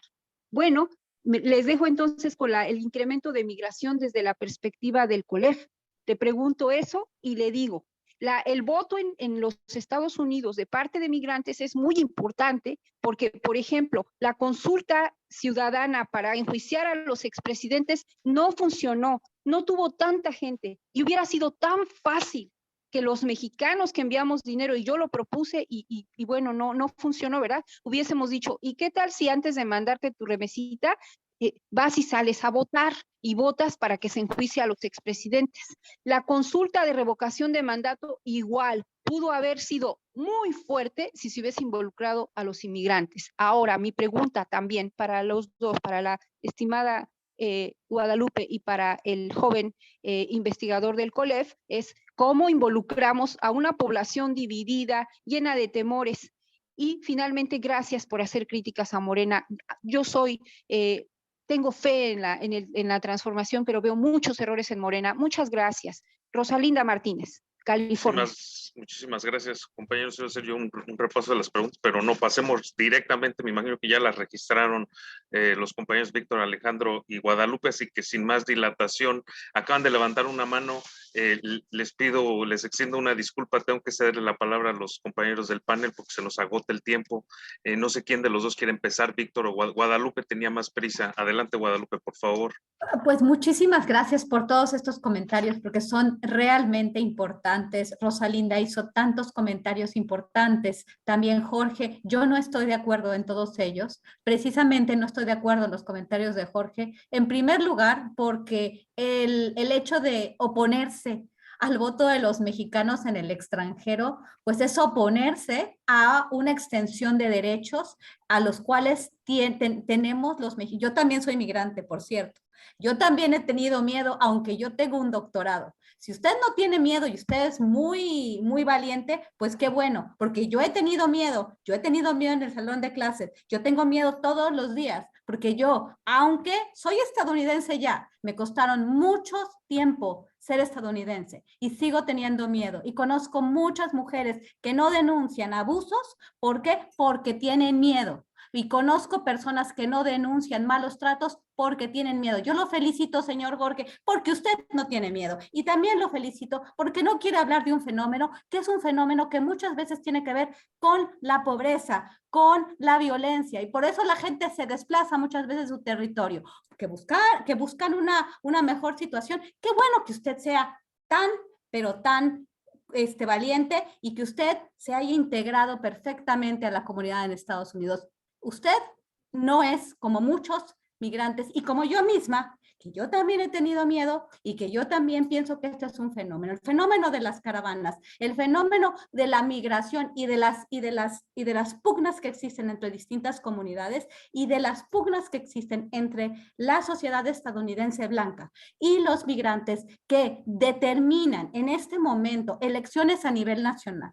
¿Por qué? Porque en el año 2016, por primera vez en la historia de los Estados Unidos, el tema migratorio jugó un papel central en la decisión de quién iba a ser elegido presidente. Un presidente que puso a una comunidad en contra de otra, que nos llamó a nosotros, los mexicanos, violadores, criminales, que puso a muchas personas en contra de un grupo. Que eso no sea tener miedo, que eso no le vaya a dejar a una situación tener miedo, que eso no sea un fenómeno, que eso sea simplemente un proceso. No, señor, así no es, así no pienso que sean las cosas. Por otro lado, creo que aunque es muy poquito todavía, aunque no muchos mexicanos pueden votar, es un gran avance. Y la red consular no necesariamente no apoya o nada más apoya a los del PRI y a los del PAN. Las cosas están cambiando. Yo creo que es un gran ejercicio, que es un gran avance y felicito realmente también, o sea, la red consular tiene muchísimas limitaciones, pero también reconozco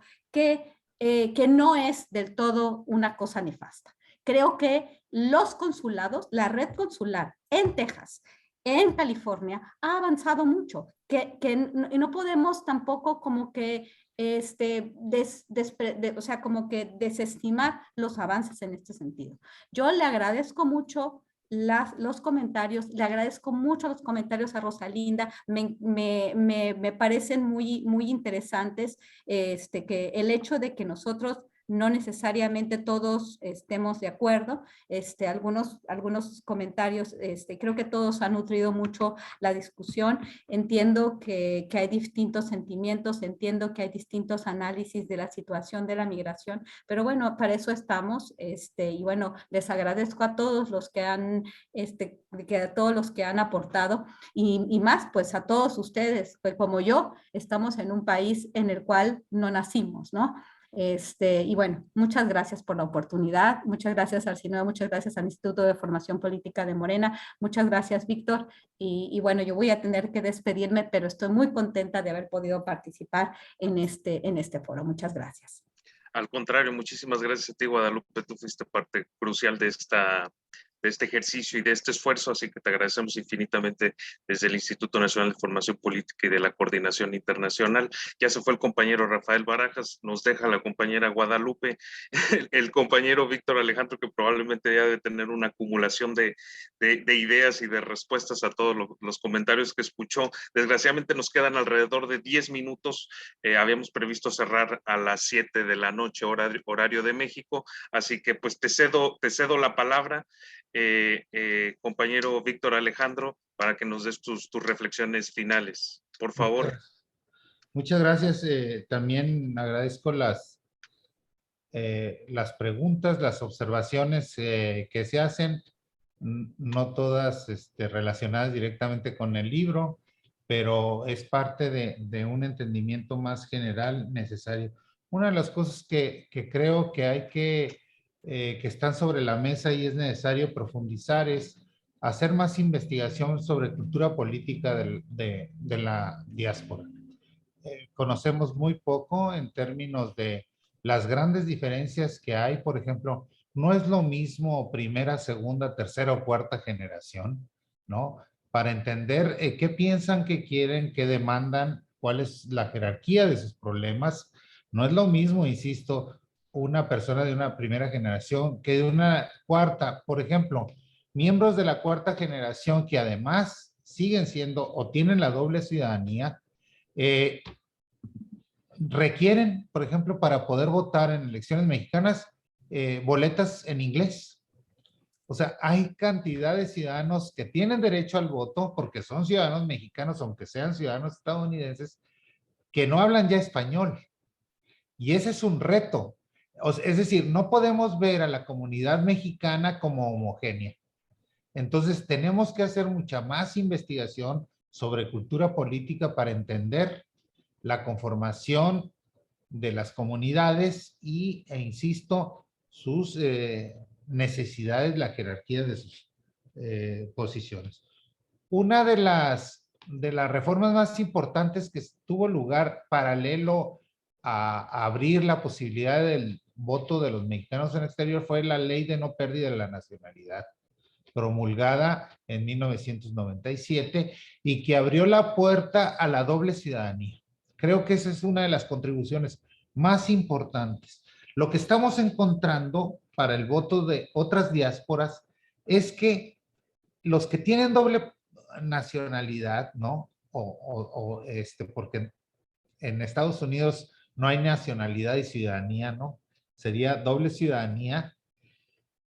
Que votan en el país de recepción, también lo hacen en el país que dejaron atrás. Es decir, hay una politización importante en el hecho de asumirse como ciudadanos. Y entonces creo yo que la misión de los partidos políticos, por un lado, los partidos políticos mexicanos, es impulsar la naturalización de muchos mexicanos o que pasen de estatus de green card a ciudadanía, ¿no? Hacer un trabajo importante con las comunidades para que se conviertan en ciudadanos norteamericanos y defiendan de mejor manera su vida en el país en el que ahora residen. Y eso podría abrir la puerta también para entonces votar e interesarse al ejercer la ciudadanía norteamericana, la posibilidad de ejercer el derecho de votar desde el exterior para gobernantes mexicanos. Es una hipótesis que se está explorando, pero que está aconteciendo con otras minorías. Veríamos. Pero, insisto, es parte del paquete de entender más estudiar más la cultura política de una comunidad tan importante como es la de origen mexicano. Yo creo que los partidos, insisto, han descuidado muchísimo a la diáspora, todos los partidos, ¿no? Vivieron de espaldas, y ahora que le ven alguna oportunidad también de capital político, pues sí están volteando la vista. Hay que ser críticos, digamos, ¿no? Y yo creo que es una asignatura pendiente que tienen los partidos políticos y que lo tienen que ir integrando. Yo creo que en ninguna experiencia podemos incrementar mucho la participación desde el exterior si logramos flexibilizar más las modalidades. El tema de la credencial es muy importante. ¿Cómo le hacemos para flexibilizar y no tener que hacer todos los pasos que tiene que hacer un ciudadano mexicano en Estados Unidos, desde solicitar la credencial, sacar la credencial, activar la credencial, registrarse en una listado nominal especial, activar su participación en el listado para que le llegue la boleta o le activen la cuenta para poder votar? Es decir, son pasos muy complicados que tenemos que hacer mucho más flexibles, ¿no? En ese sentido, muchos especialistas señalan que esto puede ser también un inhibidor muy importante del voto, las dificultades que encaran, porque hay muchos mexicanos, a nosotros se nos hace a lo mejor relativamente fácil el manejo de Internet, pero hay paisanos que no tienen ni computadora, ni tienen esa posibilidad de saber cómo bajar el formato, de cómo inscribirse, etcétera, etcétera. Entonces tenemos que flexibilizar mucho más las modalidades del voto, y en el futuro pues sí habrá yo creo que se deberá incrementar el voto por Internet, ¿no? Y explorar otras posibilidades de votación. En el futuro yo creo que deberemos luchar más, y los partidos políticos también, por no solo la extensión de los derechos políticos pasivos, activos, es decir, poder votar, sino pasivos, poder ser candidatos, y así como se dio en el Distrito Federal, así como se dio en Jalisco, así como hay ciertas experiencias en Chiapas, en Guanajuato, en Zacatecas, ver y luchar porque haya más diputados migrantes de la comunidad migrante y votar desde el exterior por diputados migrantes. Y a lo mejor en el futuro por el derecho a ser alcaldes. Es decir, el voto pasivo tiene que incrementarse. La demanda al menos, e incorporarse en la estrategia de los partidos políticos. Finalmente,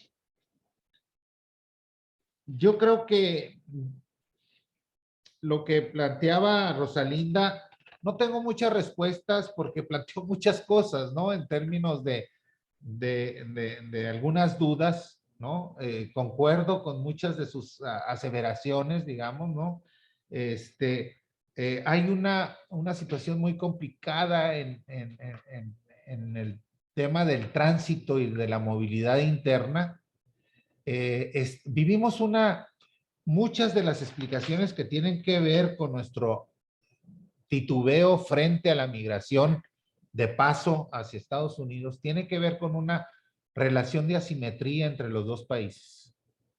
Yo creo que es muy difícil entender el fenómeno sin este contexto, el fenómeno de la migración, el fenómeno de la detención de las caravanas en la frontera sur, etcétera, sin aludir al contexto en el que ha tenido lugar la política de contención.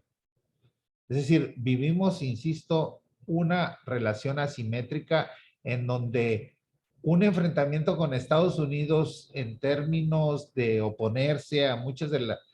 Recuerden la crisis de los aranceles, ¿no? Recién iniciado el gobierno de Andrés Manuel López Obrador. Había una amenaza muy real, digamos, de desquiciar la economía si no se hacía algo de contención en la frontera sur. Si nosotros no atendemos esa coyuntura, es difícil explicarlo, es difícil entenderlo.